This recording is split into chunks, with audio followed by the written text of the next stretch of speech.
வணக்கம் ராஜேஷ் சார். வணக்கம். சப்ஸ்கிரைபர்ஸ் நெறைய பேர் நெறைய கேள்விகள் நமக்கு அனுப்பிச்சிருக்காங்க. அத பத்தி தான் இன்னைக்கு டிஸ்கஸ் பண்ண போறோம். என்ட்ட வந்து ரூ. 80,000 பணம் இருக்கு. ஓகே. 6 மாசத்துக்கு வந்து நான் அந்த ரூ. 80,000 முதலீடு பண்றதுக்கு ரெடியா இருக்கேன். அது லிக்விட் ஃபண்டா இருக்கட்டும், இல்ல வந்து டீசென்ட் ரிட்டர்ன்ஸ் தரக்கூடிய லோ ரிஸ்க்கான இன்வெஸ்ட்மென்ட் மெத்தட்ல வந்து நான் இன்வெஸ்ட் பண்றதுக்கு தயாராக இருக்கேன்றாரு. இப்ப இந்த மாதிரியான அதாவது ஒரு ஒரு 1,00,000 இல்ல 2,00,000 கையில வச்சிருப்பாங்கல்ல. ஸோ இப்ப இவங்க வந்து ஒரு ஷார்ட் பீரியடுக்கு ஒரு 6 மந்த்ஸ்க்கோ இல்ல வந்து ஒரு 8 மந்த்ஸ்க்கோ வந்து அவங்களுடைய பணத்த வந்து முதலீடு பண்றாங்கன்னா, எங்க அவங்களுக்கு வந்து அதிகமான ரிட்டர்ன் கிடைக்கும்? இப்போ இந்த மாரி ஷார்ட் டர்ம் இந்த பணம் எனக்கு வேணும் அப்படின்னு சொல்றவங்க ரிட்டர்ன்ஸ் எல்லாம் பார்க்க கூடாது. That's number 1 rule. ஸ்டெபிலிட்டி தான் பார்க்கணும். அதாவது என் பணத்த போட்டேன்னா, இந்த பணம் எனக்கு ரிட்டர்ன் வருமா அப்படிங்கிற ஸ்டெபிலிட்டி தான் அவங்க பார்க்கணும். இந்த மாரி நேரத்தில பேங்கோட ஃபிக்ஸட் டெபாசிட்ஸு, ஷார்ட் டர்ம்ல என்சிடிஸ் அதாவது அவங்களுக்கு எத்தனை காலம் வேணுமோ, அத்தனை காலத்துக்குள்ளார முடியிற மாரி என்சிடிஸ் இல்லாட்டி லிக்விட் ஃபண்ட்ஸ். இது 3 தான் அவருக்கான சாய்ஸு. இன்னும் கொஞ்சம் ரிஸ்க் எடுக்கணும் அப்படின்னு சொன்னா கோல்டு பீஸ். இது 4 தவிர வேற எதுல போட்டாலும் உங்க பணம் வந்து குறையறதுக்கான வாய்ப்புகள் நெறைய இருக்கு. எனக்கு கேரண்டீடா இத்தனை மாசம் கழிச்சு, இத்தனை வருஷம் கழிச்சு இந்த பணம் எனக்கு வேணும்னு நெனைக்கிறவங்க ஸ்டாக் மார்க்கெட் பக்கம் போகவே கூடாது. இப்ப ஷார்ட் டியூரேஷன்ல வந்து இன்வெஸ்ட் பண்றதுக்கு வழிகளே இல்லையா? ஷார்ட் டியூரேஷன் அதான் சொல்றேனே. ஷார்ட் டியூரேஷன்ல மேக்ஸிமம் உங்களுக்கு ரிட்டர்ன்ஸ் வர்றதுன்னு பார்த்தா லிக்விட் ஃபண்ட்ஸ் தான். ஸோ லிக்விட் ஃபண்ட்ஸுங்கிறது கவர்மெண்ட் பாண்டு, கார்ப்பரேட் பாண்டு இந்த மாரி இடத்துல இன்வெஸ்ட் பண்றது. ஸோ லிக்விட் ஃபண்ட்ஸ் தான் உங்களுக்கான பெஸ்ட் சாய்ஸ். ஒரு சப்ஸ்கிரைபர் வந்து இன்னொரு இன்ட்ரெஸ்டிங்கான கேள்வி கேட்டிருக்காரு. அவருக்கு வந்து 40 வயசு ஆகுது. இப்ப எஸ்ஐபி ஸ்டார்ட் பண்ணலாமா? நான் வந்து 40 வயசு அப்படி எனக்கு ஆகுறதுனால ரொம்ப லேட் ஆயிடுச்சு. இனிமேல் நம்ம என்னத்த இன்வெஸ்ட் பண்ண போறோம் அப்படின்ற ஒரு எண்ணம் எனக்கு வந்துருச்சு. அப்படின்ற ஒரு மைண்ட் செட்ல இந்த கொஸ்டினை வந்து அவர் அனுப்பிச்சிருக்காரு. அதே நேரத்துல இப்ப எஸ்ஐபி பண்றது மூலமா வந்து ப்ராஃபிட்டபிலிட்டி அப்படின்றது பாசிபிளா? அப்படின்றது அவருடைய கேள்வியா இருக்கு. 40 வயசுங்கிறது ரொம்ப பெரிய வயசெல்லாம் இல்ல. இப்போ ஒரு ரிட்டயர்மெண்ட்ட பார்த்தோம் அப்படின்னு சொன்னா, இன்னொரு 20 இயர்ஸ் அவருக்கு தாராளமா இருக்கு. ஸோ பெட்டர் லேட் தென் நெவர். அதாவது இப்போ நான் ஆரம்பிக்கணும்னு நெனைக்கிறீங்கல்ல, ஸோ நடந்தத பத்தி யோசிக்க வேணாம். அத பத்தி கவலைப்பட வேணாம். இப்போதைக்கு உங்களால மேக்ஸிமம் எவ்வளோ முடியுமோ, அத வந்து அடுத்து 20 வருஷத்துக்கு கன்சிஸ்டன்ட்டா போட்டுக்கிட்டே வந்தீங்கன்னா, இண்டெக்ஸ் ஃபண்டுன்னு எடுத்துப்போம். நார்மல் இண்டெக்ஸ் ஃபண்ட் வேற எங்கேயும் போக வேணாம். நார்மல் இண்டெக்ஸ் ஃபண்ட்லயே உங்களுக்கு போட்டீங்கன்னா, 20 வருஷம் கழிச்சு வருஷத்துக்கு அட்லீஸ்ட் ஒரு 15%லேருந்து 17% வரைக்கும் ப்ராஃபிட்டபிள் ரிட்டர்ன்ஸ் வரதுக்கான வாய்ப்புகள் இருக்கு. நெறைய பேர் வந்து 30 தாண்டிட்டாலே வந்து நம்ம இன்வெஸ்ட் பண்ணணுமா? இன்வெஸ்ட் பண்ணா சரியா நம்ம வந்து நமக்கு ப்ராஃபிட்டபிள் ரிட்டர்ன்ஸ் எல்லாம் கிடைக்குமா? இல்ல நெறைய பேர் பணம் ஏமாத்துறாங்களே! அந்த மாரி ஸ்கேம்ல வந்து நம்மளும் போய் மாட்டிப்போமா? அப்படின்ற நெறைய சந்தேகங்கள் இருக்கு. ஐ திங்க் அந்த மாரியான ஒரு கேள்வி தான் இவரும் கேட்டிருக்காரு. எனக்கு 40 வயசு ஆச்சு. இனிமேல் நான் இன்வெஸ்ட் பண்ணலாமா? அப்படின்னு. தாராளமா பண்ணலாம். சார் இப்ப இன்னொரு கேள்வி கூட இருக்கு சார். இப்ப ஒருத்தர் வந்து 30 வயசு ஆகுது. அவர் வந்து சொந்த வீடு கட்டணுன்றது அவருடைய ஆசை. இப்ப எ எவ்வளோ எஸ்ஐபி போட்டா ஒரு 10 வருஷத்துல, இல்ல வந்து ஒரு 15 வருஷத்துல அவர் சொந்த வீடு கட்ட முடியும்னு கேட்கிறாரு. ஆ இப்ப வயசு 30 ஆகும் பொழுது, என்னோட அட்வைஸ் என்னன்னா, இப்போதைக்கு லோன் வாங்கிடுங்க. ஸோ லோன் வாங்கி உங்களுடைய வீட்ட வாங்கிடுங்க இப்போ. அந்த வீட்ட வாங்கிடுறதோ, கட்டுறதோ அத முடிச்சிருங்க. ஸோ இப்போதைக்கு உள்ள சேலரியில உங்க சேலரிய வச்சு தான் அந்த லோனே உங்களுக்கு தந்திருப்பாங்க. ஸோ இஎம்ஐ உங்க சேலரிக்கு ஏத்தா மாரி நீங்க பேமெண்ட் பண்ணிக்கிட்டே இருப்பீங்க. இப்ப நெக்ஸ்ட் வேற ஒரு வேலையில ஜாயின் பண்றீங்க. இல்லாட்டி இங்க இருக்கும்போதே ப்ரமோஷன் ஒண்ணு கிடைக்குது அப்படின்னும்போது, இன்கிரீஸ் எ எவ்வளவு வருதோ, உங்களுடைய சம்பளம் எந்த அளவுக்கு இன்கிரிமெண்ட் ஆவுதோ, அந்த இன்கிரிமெண்ட் ஆகுற தொகைய நீங்க அடுத்த அந்த ஹோம் லோன் பீரியட் ஃபுல்லா இன்வெஸ்ட் பண்ணிக்கிட்டே வந்தீங்கன்னா, நார்மல் மியூச்சுவல் ஃபண்ட்ல, எஸ்ஐபி மூலமா, இண்டெக்ஸ் ஃபண்ட்ல அந்த காச நீங்க போட்டுக்கிட்டே வந்தீங்கன்னா, ஒவ்வொரு முறையும் உங்க சம்பளம் ஏறும்பொழுதும் அதுல ஒரு குறிப்பிட்ட தொகை, ஸோ பாதின்னு வச்சுப்போம். அந்த பாதிய நீங்க போட்டுக்கிட்டே வந்தீங்கன்னா, ஹோம் லோன் முடியும் பொழுது, நீங்க ஹோம் லோனுக்கு எவ்வளோ கட்டுனீங்களோ, அந்த காசும் உங்க கையில இருக்கும். பிளஸ் வீடும் இருக்கும். அது இல்லாம இன்னும் கொஞ்சம் கூடுதல் அமௌண்ட்டும் உங்க கையில இருக்கும். ஸோ ஒரு 30 வயசுலேருந்து எஸ்ஐபி போட்டு இன்னொரு 20 வருஷம் கழிச்சு நீங்க வீடு வாங்குறது அப்படிங்கிறது இட்ஸ் நாட் அட்வைசபிள்.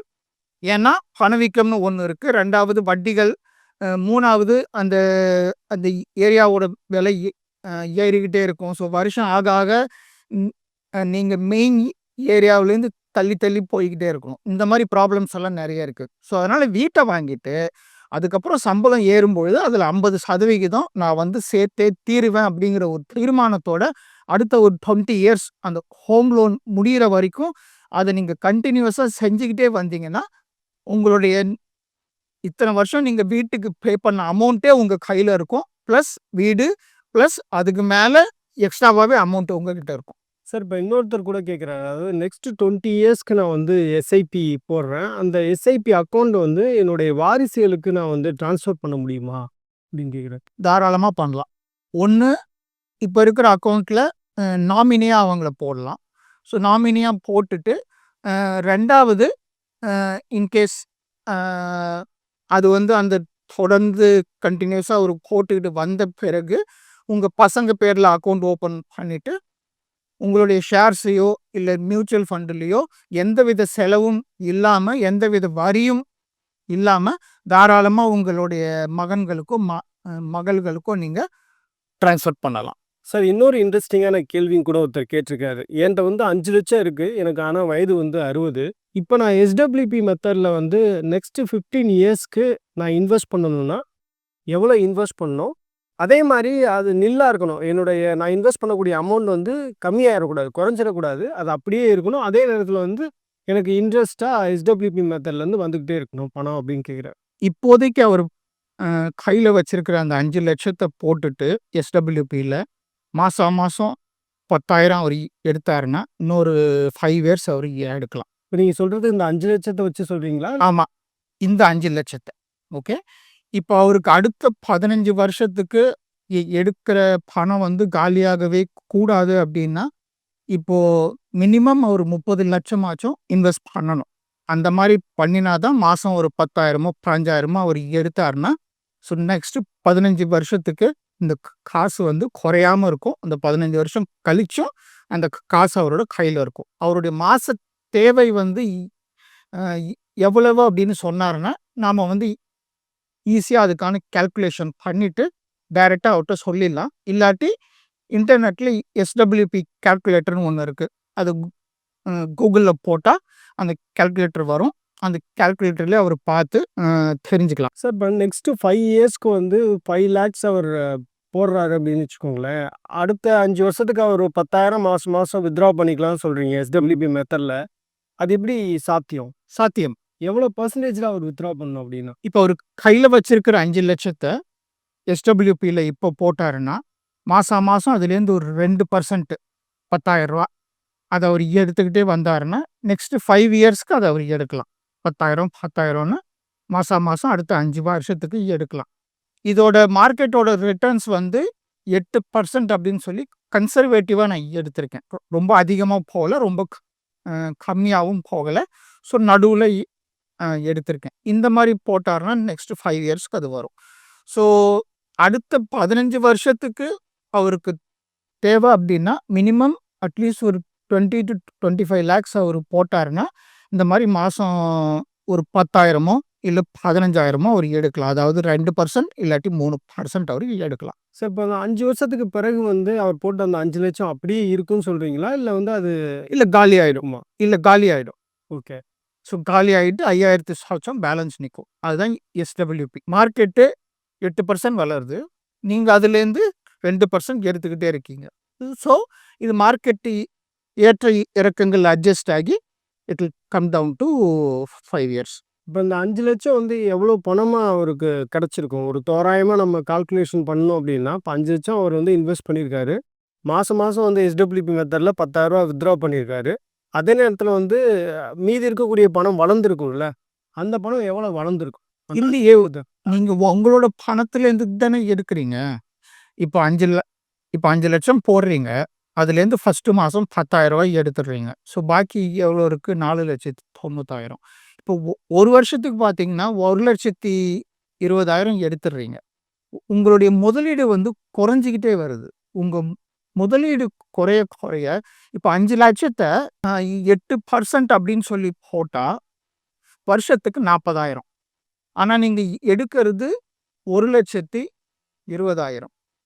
ஸோ ஒவ்வொரு வருஷமும் உங்களுக்கு 80,000 ஷார்ட்டேஜ் விழுது. அந்த 80,000 ஷார்ட்டேஜ் தான் இந்த 5 வருஷத்துல அப்படியே குறைஞ்சு அந்த 5 lakhs மில் ஆவறதுக்கான ரீசன். இல்ல சார். இப்ப நான் எப்படி புரிஞ்சுக்கிறேன்னா, அவருடைய கேள்வி என்னவா இருக்கும்? அதாவது என்ன நெனச்சு அவர் கேட்டிருப்பாருன்னா, இப்ப கையில என்ட்ட ரூ. 5,00,000 இருக்கு. ஃபர்தரா நான் வந்து ஏதாவது ஒரு ரூ. 10,00,000 அரேஞ்ச் பண்றேன் அப்படின்னா, நெக்ஸ்ட்டு ஒரு 5 இயர்ஸ்க்கு அந்த 15,00,000 நான் இன்வெஸ்ட் பண்றேன். அப்ப மாசம் மாசம் நான் எவ்வளோ வித்ட்ரா பண்ணிக்கலாம்? இப்ப நான் வித்ட்ரா பண்ண மூலமாக அந்த நான் ஏற்கனவே இன்வெஸ்ட் பண்ணியிருக்கேன்ல, அந்த அமௌண்ட் குறையாம நான் எப்படி பார்த்துக்கிறது? ம். அது எவ்வளோ மார்க்கெட் வளர்ச்சி அடையும் அப்படின்னு கேட்கிறாரு. இப்ப நீங்க சொன்ன எக்ஸாம்பிள்ல இப்போ 15,00,000 அவரு போடுறாரு. அந்த 15,00,000 அவரு போட்டுட்டு மாசம் மாசம் அதே 10,000 அவரு எடுக்கிறாருன்னு வச்சுப்போம். மாசம் மாசம் ரூ. 10,000 எஸ்டபிள்யூபியில் அவர் எடுத்துக்கிட்டே இருக்காரு. அந்த மாதிரி எடுத்துக்கிட்டு இருக்கும் பொழுது இந்த பணம் வந்து 15 வருஷம் கழிச்சு அவர் எடுக்கலாம். அந்த 15 வருஷத்துக்கு அவர் எடுக்கலாம். அதே மாதிரி எடுத்துக்கிட்டே வந்து அந்த 15 வருஷம் முடிவில் அவர் கையில் இருக்கிற தொகை 13,00,000 கையில் இருக்கு. இப்ப அவர் என்ன நினைக்கிறாருன்னா, அவருக்கு அந்த இன்ட்ரெஸ்ட்டும் வரணும். எஸ்டபிள்யூபி மெத்தட்ல வந்து மாசம் மாசம் வித்ட்ராவும் பண்ணணும். அதே நேரத்துல அவருடைய முதலீடு அப்படின்றது குறைஞ்சிடக்கூடாது அப்படின்றது தான் அவருடைய நோக்கமா. அந்த முதலீடு குறையக்கூடாது அப்படின்னு சொன்னா, ஒண்ணு உங்க முதலீடு அதிகமா இருக்கணும். இல்லாட்டி நீங்க எடுக்கிற பணம் வந்து ஒரு வருஷத்துக்கு இப்போ 8% அஸ்யூம் பண்ணியிருக்கோம். அந்த 8% விட கம்மியா இருக்கணும். சரி, இப்ப இந்த 5,00,000 கணக்கே வருவோம். இப்ப 5,00,000 தான் அவர்ட்ட இருக்குன்னு வச்சுக்கோங்களேன். அவர் வந்து 10,000 வித்ட்ரா பண்ண விரும்பல. 5,00,000 அவர் வந்து எஸ்டபிள்யூபி மெத்தட்ல போட்டாரு. அவர் வந்து வித்ட்ரா பண்ணலான்னா, எவ்வளோ வித்ட்ரா பண்ணா ஒரு 5 வருஷம் கழிச்சு அவருடைய 5,00,000 அப்படியே இருக்கும்? இப்போ ஒரு வருஷத்துக்கு 8% எடுத்திருக்கோம். இப்போ 5,00,000த்துல அவர் எடுக்கவே இல்லைன்னா அதோட வளர்ச்சி வந்து ஒரு வருஷத்துக்கு 8%, அதாவது 40,000. இப்போ அவருடைய பணம் வந்து வளர்ந்துக்கிட்டே வரணும் அப்படின்னு சொன்னா அந்த 40,000 விட கம்மியாக தான் அவர் வித்ட்ரா பண்ணணும். மேக்சிமம் 36,000 ஒரு மாதத்துக்கு 3,000 அந்த மாதிரி வித்ட்ரா பண்ணிக்கிட்டே வந்தாருன்னா அந்த 5,00,000 அவருக்கு குறையவே குறையாது. இதுதான் லாஜிக். அதாவது வருஷா வருஷம் உங்கள் முதலீடு வந்து வளர்ந்துக்கிட்டு வரணும். அதுலேருந்து நீங்கள் எடுக்கிற எஸ்டபிள்யூபி பர்சன்ட் வந்து உங்கள் முதலீடு எந்த அளவுக்கு வளருதோ அதை விட கம்மியாக தான் நீங்கள் எடுக்கணும். அப்போ தான் உங்களுடைய முதலீடு வளர்ந்துக்கிட்டே வரும். நீங்களும் ரெகுலராக காசு எடுத்துக்கிட்டே இருக்கலாம். வியூவர்ஸ், உங்களுக்கு ஏதாவது கேள்விகள் இருந்தது அப்படின்னா நம்மளுடைய வாட்ஸ்அப் நம்பருக்கு உங்களுடைய கேள்விகளை அனுப்பிச்சு வைங்க. Thank you sir. தேங்க்யூ. மேலும் ஈடி தமிழ் சேனல்ல வரப்போகும் பிசினஸ் மற்றும் அது ரிலேட்டடான வீடியோவை பார்க்க உடனே கீழே இருக்க சப்ஸ்கிரைப் பட்டனை கிளிக் பண்ணுங்க.